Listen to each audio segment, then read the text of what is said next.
Good morning, viewers, and a very warm welcome to our very first Absa Business Connect series for 2022. You know, at Absa, our brand promise and purpose is to help you get things done and bring your possibilities to life. This is what we've been doing for the last 2 years with a break of COVID and post. During this period, my esteemed colleagues have brought you various topics with insights and perspectives just to help you as a person and also those who are running businesses. And we do believe these perspectives and insights have been of immense benefit to you. My name is Nana Isilfua Tamaklo. I'm the Marketing and Corporate Relations Director for Absa Bank. And today, I have with me the Finance Director also of the bank, Kush Imkushi. You can simply refer to him when you send your comments as Kush. He's going to bring us or share his perspective on a topic that we do believe is of importance to everyone. Certainly, I am very interested in this topic of improving your financial health this year. Now, he's going to just share his perspective, what he thinks about it. And whilst he's doing that, if you have questions, comments, put them on our page. And when we are ready to take questions, Kush will do his very best to respond to them.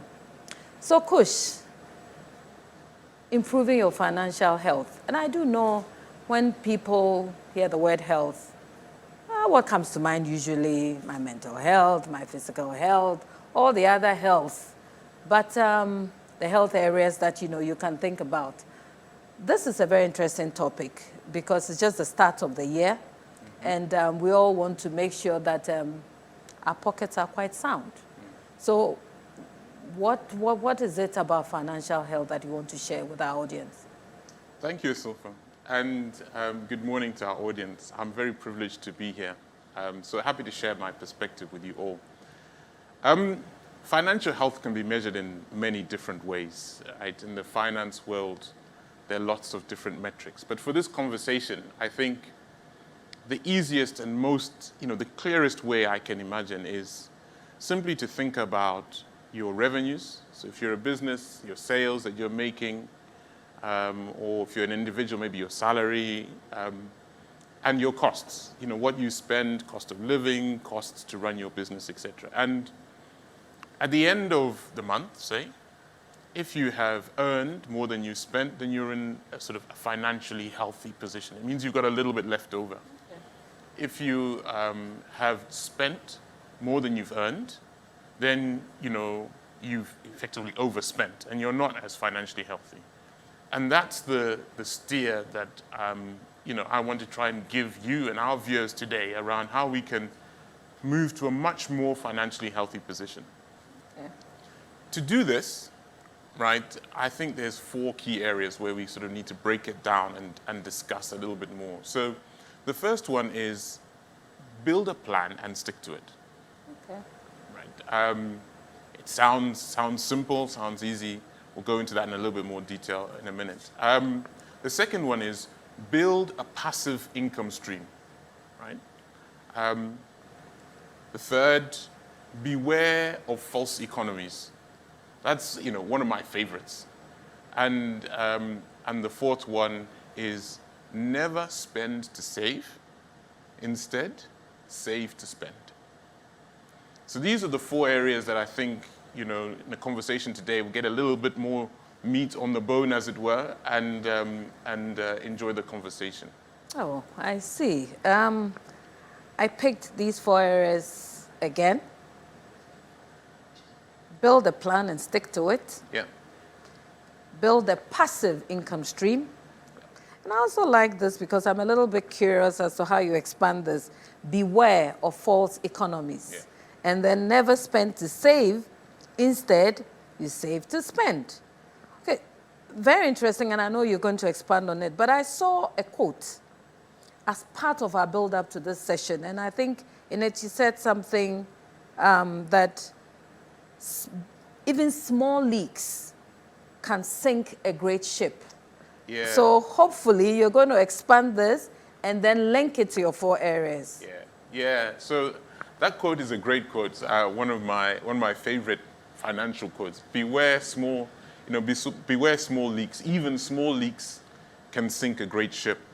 And really what this is talking to is actually my first point around build a plan and stick to it. So what do I mean? I mean in simple terms, at the beginning of the year, right?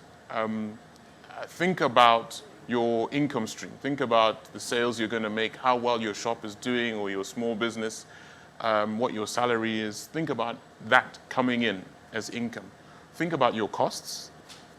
And you may be able to tell additional costs that are going to come in the year. So if you've got events that may be happening, you may be able to have some foresight on when those will happen and how much they might cost, etc. Importantly, perhaps just go a little bit deeper, right?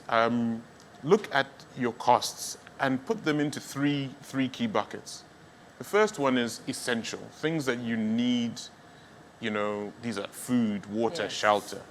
The second one are things that are nice to have, perhaps, but that are, not necessary. So these are things that, let's say, you're running your utilities quite hot. You're using the AC during the day to work. It's comfortable, Yes. but it's not necessary, right? Okay. And the third one is things that are sort of completely discretionary. Let's say eating out, or your DSTV subscription and things like that. The reason this is helpful is because if you are under any sort of financial pressure, then and we all know what's going on in the world right now. Oil prices are going up with Yes. Ukraine and Russia. We've seen some of the inflation statistics. There's generally more pressure on the costs. Mm-hmm. And with that in mind, if you've done this sort of process, then you know which costs that you can relax first, right? So you can stop the subscription or maybe go to a lower level, or you can use the AC a little bit less. You know where you are to try and start saving some of those costs that will help you absorb the pressure. But the reason I like this is it also works on the other side. So if you've done well, let's say you have a really good month of sales, remember, build a plan and stick to it. Yes. So that extra money, start to put it aside. Now that brings me to my second point. Build a passive income stream. What is a passive income stream? A passive income stream, in simple terms, just means you earn something without doing active work. That's why we call it passive. Okay. And the easiest way to think about this is a savings account or maybe treasury bills, something like that. You've put the money aside, and as you sleep, day to day, week to week, month to month, it earns you something, right? That's your money working for you. It's your money working for you, exactly right. And so, if I just take that small example, if at the end of every month, you've got a little bit extra and you're in sort of good financial health, you can improve it by taking that extra, don't spend it, put it in a savings account, build that passive income stream. As it starts to pay out interest, reinvest, build that passive income stream.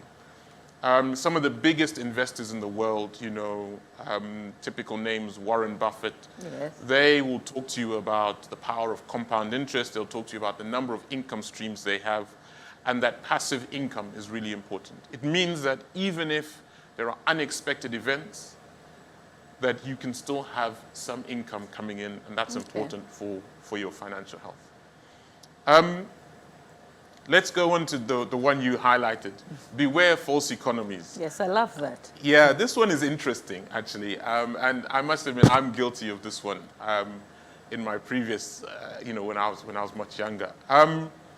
This one is, let me use an example. Have you ever, bought a car or something like that, and you think you've got a really good deal, right?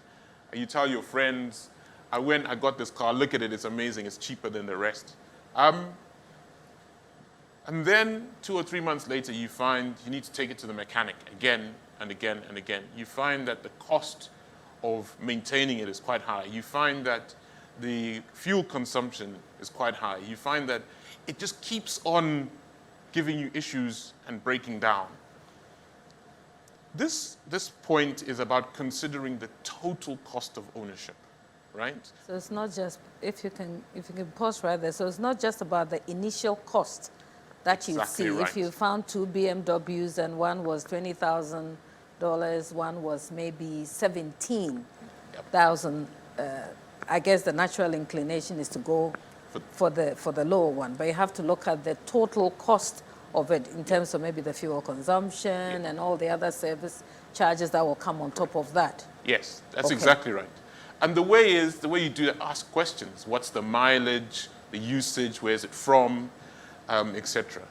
And it's not to say that you won't have found a good deal, but just be careful and think, go through it thoughtfully with a good critical eye to make sure you've understood it. And it applies across, many things. It applies to fridges, it applies to washing machines, it applies to shoes, right? Just beware of thinking that you've saved and then finding out that actually later on all these additional committed costs crystallize. But I'm smiling because I'm asking myself, if I went to my favorite supermarket and they're running a sale and say buy two and get 50% off the third one. I might not need the third, if it's a detergent, I might not need the third one now, but am I not saving, Kush? This brings me to my fourth point, a great example, because actually, again, I've experienced this. Detergent is the exact example. Very interesting. So the point here is, how many do you need, right? And what you've seen is an enticing offer that says, buy a little bit more than you need, but it'll save you something. There's 2 points to realize. The first one is, remember, we're talking about financial health, and we're talking about making sure that we've built a plan, we've stuck to it. We're talking about making sure that at the end of the month, you've got a little bit left over to put to your little passive income stream. So when you spend, are you sticking to your plan? Is the first question. The second one is, if you spend that money now, then you've got storage costs. And actually, in my example, I'll tell you what happened is I spent it, I put it in a little pack, in a little storeroom, and in that storeroom, the roof wasn't done properly. It rained, and all the detergent got wet, which meant that I had spent more than I needed, and actually I'd lost out. I then had to go and buy it again. Right? And so it's just beware of spending to save. It means that you are actually buying something you don't need because you've been enticed by the potential saving. There are some instances where that works, right? If you're running, let's say, a long-term business. Just be very careful of that. Instead, I would guide that you save to spend, right? So don't spend to save to spend. So let's say you're thinking about a new kitchen appliance, right? What's topical? Let's say a new fridge. Yeah. And you're looking at your old one, it's starting to get to the end of its life. Now, if you do your financial plan, you'll be able to think that, okay, my fridge is coming towards the end of its life. How long do I have? Let's say I have 12 months. Every month you put a little bit away towards that fridge. When it comes to replacing it, you've actually got the financial resources to do that. And instead of having to, let's say, do some deal or take out a loan, which costs you more, you've now done some forward planning, which is effectively, in the long run, saved you a little bit of money. And it's these things that on a regular basis, done consistently, can help improve your financial health. Okay. I will come back because I'm actually wondering if sometimes it's easier said than done. And I'm sure, our viewers out there have tried some of these, probably not put these sort of exact names to it, but we'll see if it's easy to achieve some of these. Hopefully some ideas there. But as I say, I'm no food industry expert. But I think you did make a good go of it. So thank you very much, Kush. And I think viewers, it's been an exciting session on our Absa Business Connect. The 4 key areas that I'm taking away, and hopefully you are too, is for building a plan and sticking to it, build a passive income stream, Beware of false economies and never spend to save. Instead, let's save to spend. Now, thank you very much for joining us, on this session. And at Absa, this is what we do to help bring your possibilities to life. And we will be coming your way again on the 25th of March with another session, a very interesting topic on the 25th of March. And hopefully you will join us and then pick up some nuggets that hopefully will help you on your journey. Thank you once again, viewers, for joining us, and have a blessed day and a weekend.